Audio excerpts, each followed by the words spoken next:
Good morning, all. Just to open a little bit of my credentials of why I'm lucky enough to stand here this morning in front of you all. I was honestly privileged to be asked to represent BSI and the UK lift industry on the revision of the Part 70, EN81 Part 70 standard. So I sat for the last 3 years on the CEN TC10 Working Group 7 committee, revising the standard, and learned quite a lot about the process of standards and how to read standards and the politics of standards and democracy and all other related issues. But the session today, I'd like to talk you through the new Part 70 standard, why I think it's important to us, what are some of the key fundamental changes. I think the first thing I'd like to say is that disability is not a minority issue. There's some statistics here that show age profile. So up the, let me find the right button. Oh, that's not the right button. Up here we've got age from 5 up to 85. Men in blue, women in beige.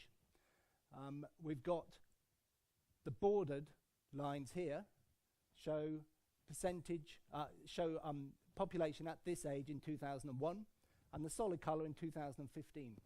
So you can see at a glance that there's less people of a younger age, more people of an older age.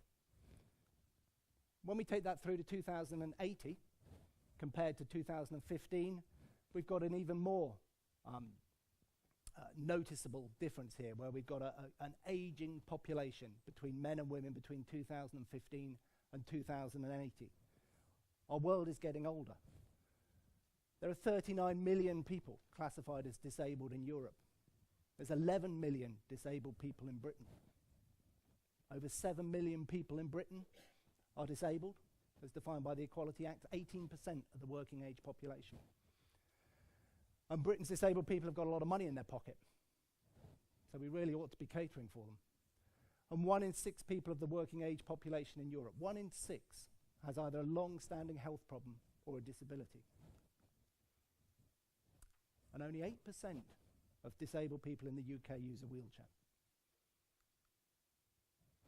So I propose it is about disability, but it's also about accessibility. And I think if you look at the old Part 70 standard and the new Part 70 standard, it uses the word accessibility. It doesn't use the word disability. And we tend to consider the old Part 70 standard as the disabled standard, the DDA standard. Yeah, and it isn't a standard for disabled people. It's a standard for accessibility for all people, including people with disabilities. And I think if we consider where we are in our world at the moment, health and well-being is becoming more and more of a prevalent issue for us all. There was a medic in America a few years ago that postulated that sitting is the new smoking. And for the next couple of days, we're going to be doing a lot of sitting. Yeah? It isn't healthy for our bodies. Yeah? So we've got an aging demographic in our population and a more and more sedentary lifestyle. Yeah? Disability could become more and more of an issue for us. Our ability to move around our world could become more and more of an issue for us as time goes on.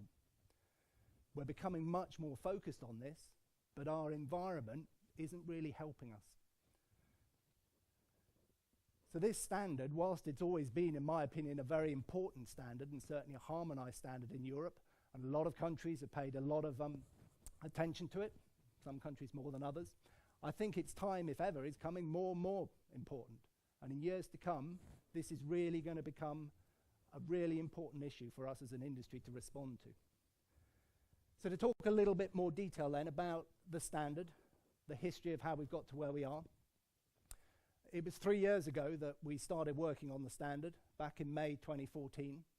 And there was a team of about 12 committee members, comprised from various countries all around Europe, as you can see there, and a mixture, manufacturers, consultants, and user group representation. The first point I'd like to make is that it's a full revision. So it replaces in its entirety the old 2003 standard. So you can think back, 2003, that standard was probably started to be drafted in 2000. So the thinking that went into the 2003 standard is around 15 or 16 years old. So this standard was crying out for revision. At the time of public comment, we had some pretty good engagement from around Europe, including the UK, and there were 107 pages of comment, so a lot of discussion and a lot of debate. Some very, very contentious issues that we'll talk about in a bit more detail. And there was an appeal during the review for final publication over one particular issue, which is delayed publication.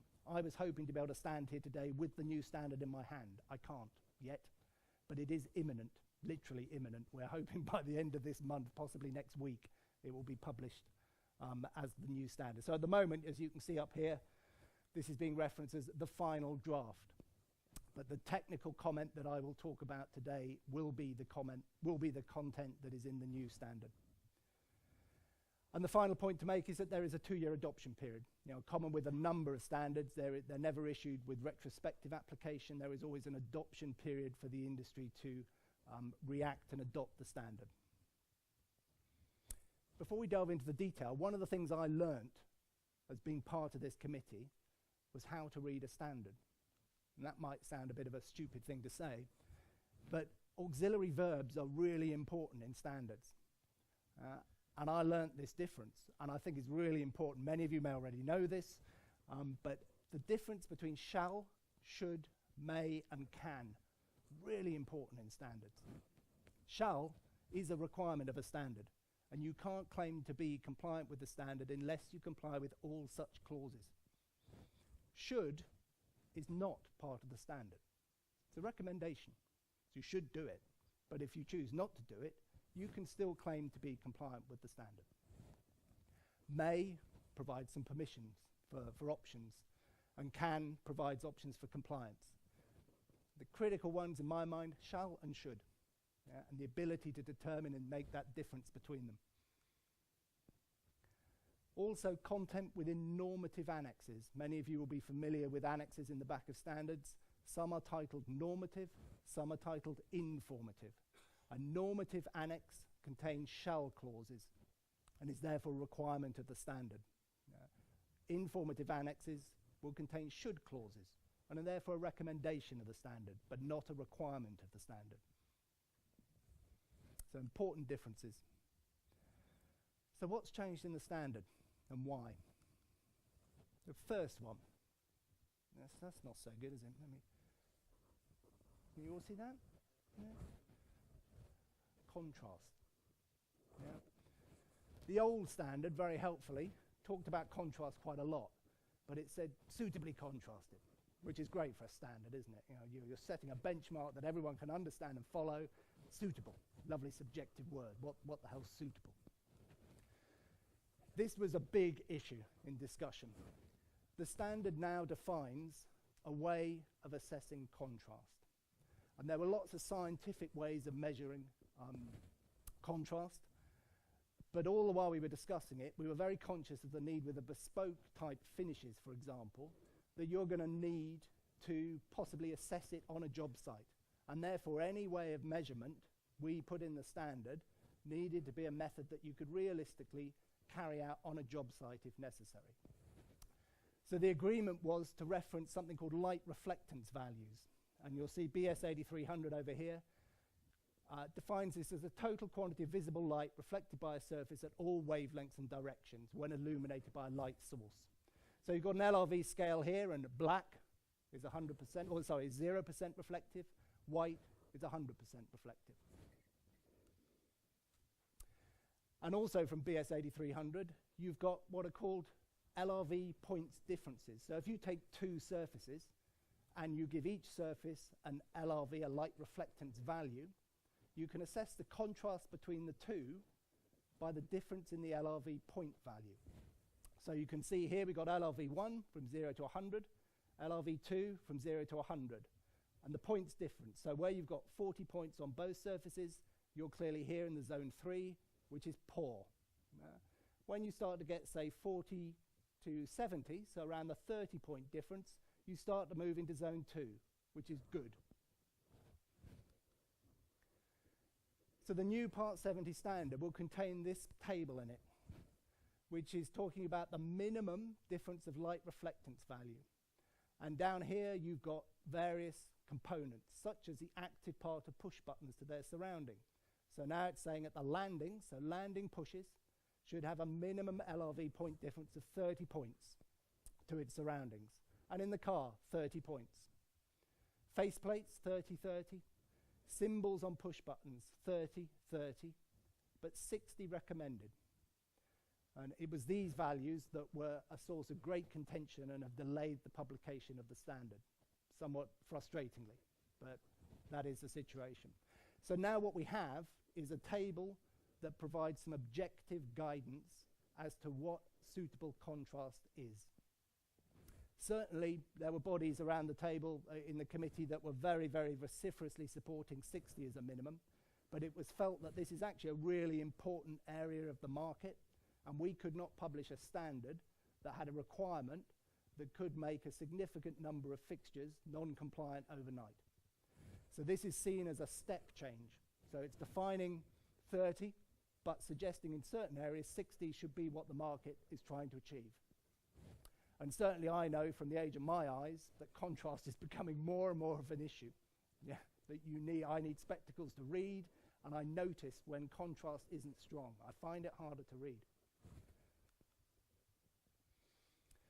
On the job site, you can assess LRV by a black and white photograph of the surfaces and then comparison against the LRV scale. So again, whilst this process is not, in the scientific community, they might suggest there's many other ways of more accurately assessing contrast. In order to have a process in the standard that could be replicated reasonably on a job site, it was felt that LRV was the right way to do it. Car types. Many of you may be familiar with the car type tables. The new standard retains those car types but adds new car types to them and adds some content to some of the definitions. So the type 1 car remains the same, nominally a 450 kilogram duty, slight increase in the minimum depth requirement on the car, again because of evolutions in wheelchair design and some statistics and data we looked at of how big are wheelchairs. This is interesting. It's now saying shall, so a requirement, only be used in existing buildings where building constraints do not permit the installation of a larger Type 2 car. The Type 2 car is as the current standard, or the old standard, a 630 1100 by 1400, shall be the minimum size for new buildings. And again, one of the potential conflicts here is when I'm sitting there with a UK hat on at a CEN European Committee meeting, I've got building regs and approved document M in the back of my mind as well. Yeah? So we do actually create here a harmonized standard that has subtly different interpretations. Yeah?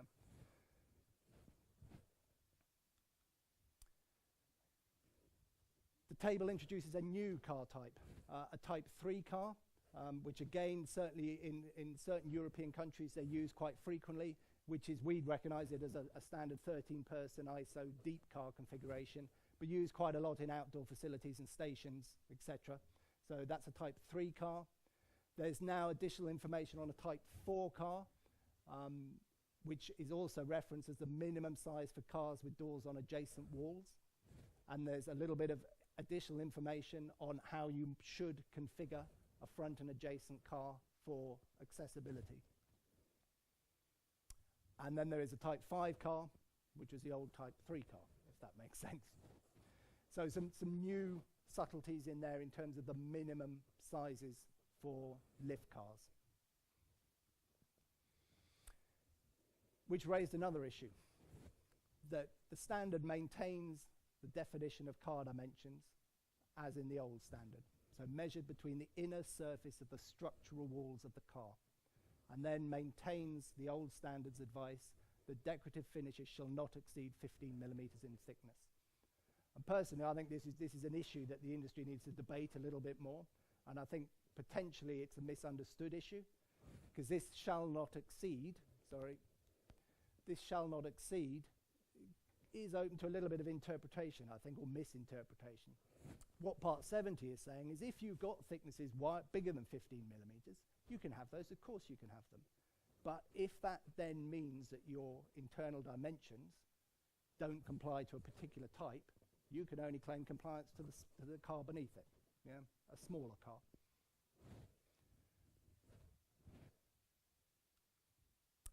Handrails.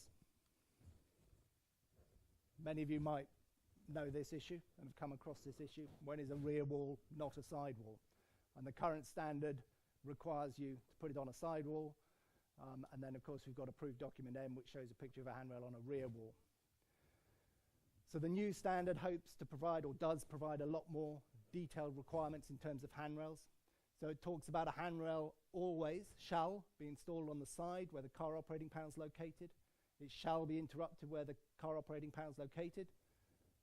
It may be installed on only one side of the car operating panel if the shorter side would not accommodate a handrail with an overall length of at least 400 millimeters. And it says for car types 4 and 5, a second handrail shall be installed on the opposite side or on the rear wall. So essentially, this is clarifying that you cannot, on smaller cars, simply have a handrail on the rear wall. You have to have handrails on the side wall. And again, the thinking being there that when you access a car, if you're unstable on your feet, you need to interact with the car operating panel. That's where you need to be standing. That's where you need to have a handrail to assist you to stand. Ends of the handrail still need to be closed, but they only need to be turned towards the wall when there's a risk of collision with the otherwise projecting end. So if you had a large car and you had a handrail on the rear wall, it doesn't need to be turned in because it will be facing a side wall. There's no risk of harm by clashing with it. It does also say for car types 1, 2 or 3, so the smaller cars, if the handrail would restrict the car entrance width, the handrail may be moved to the opposite side from that where the car operating panel is located. So typically this is looking at maybe a modest sized car with side opening doors maybe, the cop's on the right hand side, and actually if you take the handrail all the way close to the door jamb, you might actually restrict the clear opening width. Controls. The new standard recognizes that there are two distinct control systems in the marketplace today, and the prevalence of destination control systems. And if you wind the clock back to when that old standard was written 15, 16 years ago, of course destination was around, but it wasn't as prevalent in the marketplace as we see it today. So the new standard actually splits out and contains content for collective and content for destination. Looking at collective control, conventional control to start with, we've got the table that many of you will be familiar with.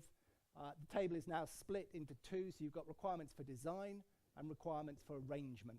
So this is where do you need to put the controls? This is what must the controls do. There's not too many big changes here. The height of the relief remains unchanged at 0.8, though again there's a recommendation to enhance it to 1 millimeter. And again, that's to start to move the lift industry more towards the benchmarks that are established in other standards for accessibility. Minimum distance between the floor level and center line of any buttons being reduced from 900 to 850. And the minimum lateral distance between the center line of any button to the corner of adjacent walls remains at 500, but now has an enhanced recommendation of 700 millimeters. And there's an additional diagram here to illustrate that principle. And again, I learned a lot when I was on this standard committee. And this issue of landing control pushes and their location, we had a very, very intelligent, smart man on the committee that, unfortunately for him, he was in a wheelchair and he had quite severe mobility issues. He couldn't control his muscles and move. And he was telling us a story of an office that he worked in that had a single lift in it. Yeah? And he said the control push on the landings was in a really difficult place for him to get to.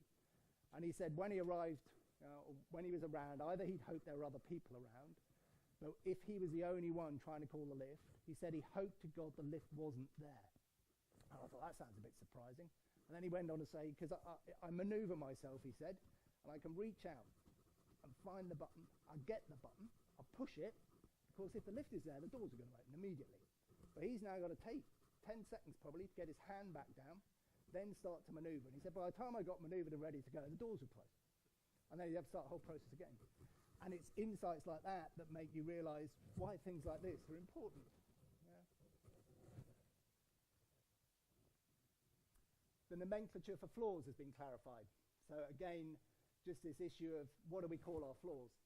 Yeah, and it just goes to say that the symbols associated with the button should be consistent with the building's floor nomenclature, and preferably, but not necessarily, -2, -1, 0, 1, 2. So it says it just needs to make sense, yeah, and it needs to conform with what else you've got going on in the building. Car operating panel should now be provided on both sides of the car when the car width exceeds 1600 mil. 2 car operating panels in the case of adjacent entry cars. Landing signals should be visible with an angle of view as before of at least 140 in the horizontal, but now also at least 70 in the vertical.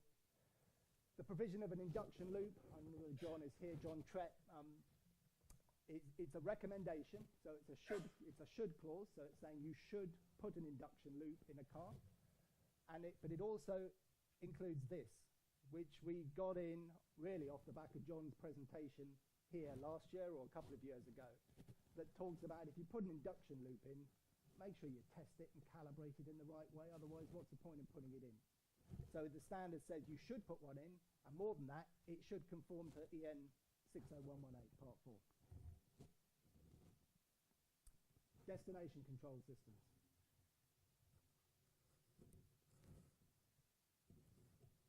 Big clause. Really fought hard over with the accessibility people. There were people in this committee who were saying destination control inherently is inaccessible. So other elements of destination control, they were saying are truly inaccessible, shouldn't be in the standard. So we had some real heated debates about this. The point behind this clause, and again I think this is a clause that is important but open to misinterpretation.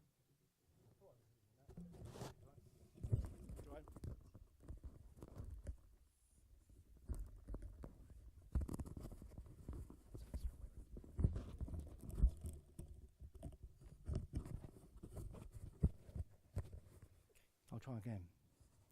Shall I start again? I think this clause has danger of being misinterpreted. The intent of the clause is to say that when you've got a destination system, you need to understand how to use it. If you're a regular visitor in a building like an office or a residential block, you will learn how to use the system. If you're an occasional visitor, say in a hotel or a museum or an art gallery or a railway station, there may not be any way that guidance can be ensured. And therefore the standard is saying you should not be using a destination control system in those kind of environments.